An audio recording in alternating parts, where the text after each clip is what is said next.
My acting nuggets, I'd say pray, hustle, work hard, and remember to call your mother when you can. Very important. You're watching the Career Series powered by MTN. I'm your host, Talula Doherty Aditono, and today I'm on set with Iwara. He is a prominent Nollywood actor, one of the best and the brightest of his generation. So nice to have you with us today. That was fantastic. Love it. Thank you. So let's talk about acting and how you sort of got into the world of acting. And yeah, just from your beginning to where we are today. Okay, for starters, I have no idea why you guys put me on this show. Because I feel like, I don't know if I'm like the perfect example, because I do things for very weird reasons. At the time, I was a rapper, and then I'm a very shy person. And my manager thought it would help my stage presence if I could go for auditions and try out acting. So, out of like boredom, I went there. Boredom, wow. Yeah, and I got there, made a lot of friends. I'm still friends with them today, and that was horrible. And I really hate being horrible at something. So I kept on practicing for my own self, and then some people took a chance with me, and here we are. Fantastic. Effa, so there's a shift in sort of the types of stories that are now being told by Nollywood. You know, I think back in the day we had a lot of maybe like dramas or just relationship type stories, and now we're seeing that, you know, we're embracing new genres. We've seen some action movies, you know, come out of Nollywood and other genres as well. So what do you think about that shift? Do you think that's a welcome move, and do you think that the market for Nollywood is embracing of new stories that Nollywood is able to tell? I think it's fantastic, and I also think, but this is just my opinion, I might be wrong. I feel like the reason why Nollywood focused on dramas and a lot of love stories was because that's all that we could do. Right. You know, because we are doing like sci-fi and action, bigger budget. Yes. You know, I mean, Nollywood didn't have cranes, I'm sure, at the very beginning. Probably just had like camcorders and, you know, very limited equipment. Yes. But now that we have more equipment and we have more funding, we can do so much more. I mean, take for example a movie like Brotherhood.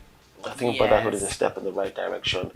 I applaud Jali Shibaru for that. That was just fantastic. You know, all the actors did really well.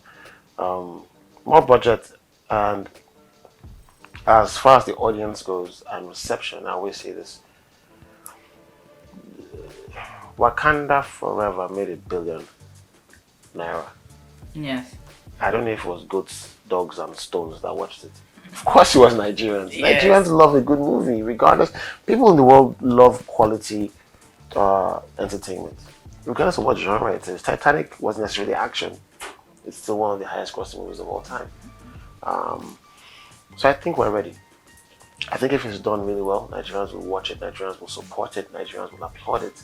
And you know how we are very proud of our own. Nigerians will propagate that story. So yeah, I think we're ready, and I'm looking forward to what we do this year and in the years to come. Fantastic. I'm looking forward to seeing you in some of those That would be fun. Nollywood blockbusters. That would be fun. I know that'll be fun. That'll be fun. Effa, you know, in Nigeria, there's this notion that being an actor is not really a quote-unquote serious job. I mean, a lot of the creative industry professions sort of fall into that category. But I think that mindsets are changing, and people are now embracing that, you know, work outside 9 to 5 can also be, you know, a serious profession. So have you come against that sort of prejudice, people thinking, oh, you're an actor, what do you really do? And do you think that times are changing and the narrative is changing? Definitely. I mean, if you're loved by your siblings and your parents, they will be the first obstacle. It's weird. The people who love you the most will be the first people that will tell you, I don't think this is a career, a serious one, because what you realize is they care about you so much that they want the best for you. Now, I was telling a friend of mine, I said, if God blesses me with children, would I want my child to be an actor? No! Hell no! Really? It's tough! It's you're so protective of your child that you're like, I just want you to just be a doctor, just go to school, have a job waiting for you, and just Yes. be an engineer. But the truth is, you can't predict what your child will become. And this is not like me being disrespectful to doctors and engineers. It's a very tough career. Yes. But especially in Nigeria, they're termed to be safer. Where if you have a doctorate, if you have a doctor's degree, you're more likely to get a job. Yes. As opposed to being a painter. Yes. It's more of a guaranteed career I path. mean, nothing is guaranteed in life, but there's a higher chance, Yeah. So you're more likely to push your child in that direction, and that happened for me.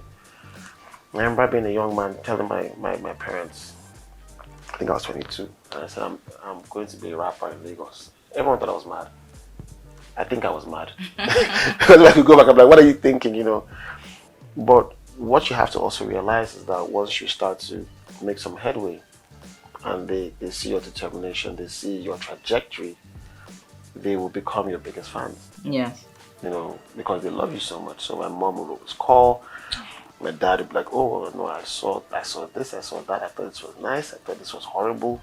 You need to improve, this and that, being nominated for like award ceremonies and all that stuff. Like I think last 2 AMVCs I've been up for Actor of the Year, stuff like that. So that okay, maybe there's something there. Yes. You're not entering public transportation anymore. Now you have a vehicle to move from point A to point B. You roof over your head. You're eating 3 square meals. I'm like, okay, all right. It's working. It's working. There's something there. So it's bound to happen.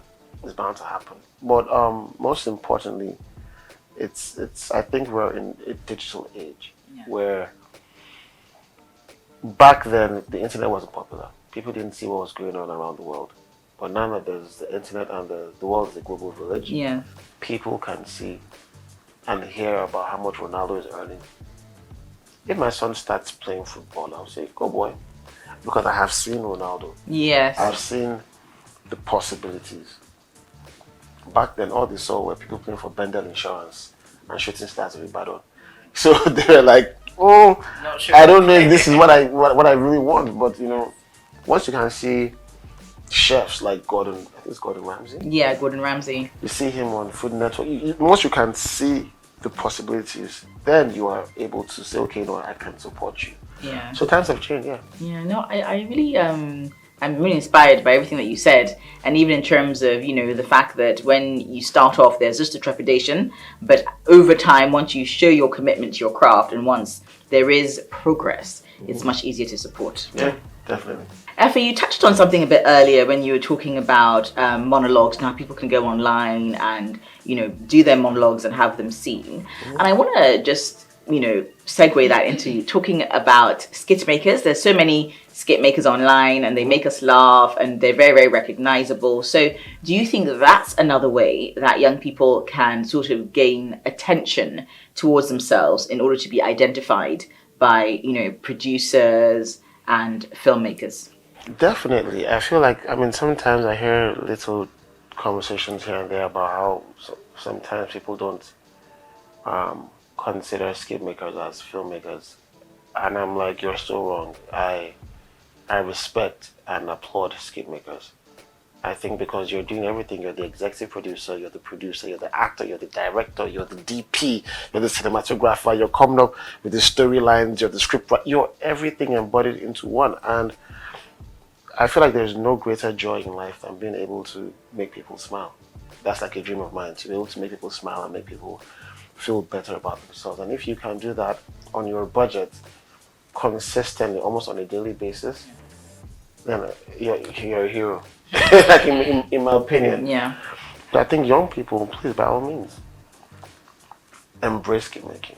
I think if it's your calling, if it's your thing, I don't think skit making is my thing. Okay. I don't think that's my thing. Yeah. I think I've probably been in like 2 skits all my life, or probably 1, because it's a different form of filmmaking and creativity. That's not really what I'm used to. Okay. I'm used to like longer form arcs, building. It's a different mindset for me. Yeah. And I recognized that early, and I just say, you know what? Maybe I'll do 1 skit a year. Like I'll try to do 1 skit because I'm like, never say never. Yes. I'll try to do 1 skit or 2 if I can. But if you can make skits, please don't be like me. Do that. Like every time I see someone like Brother Shaggy and I see his content, like I'm always in awe. Like he feels like I'm watching him every time I see him. Like, bro, how are you? Because Brother Shaggy is so well spoken. He's such an intelligent individual. If you get to sit down and hang out with him. And then you see this character he puts on. I'm like, bro, like that's just fantastic acting. He puts on this character, the character's hilarious. He thinks of these ideas on a constant basis. And I'm like, so skit makers for me, I applaud them.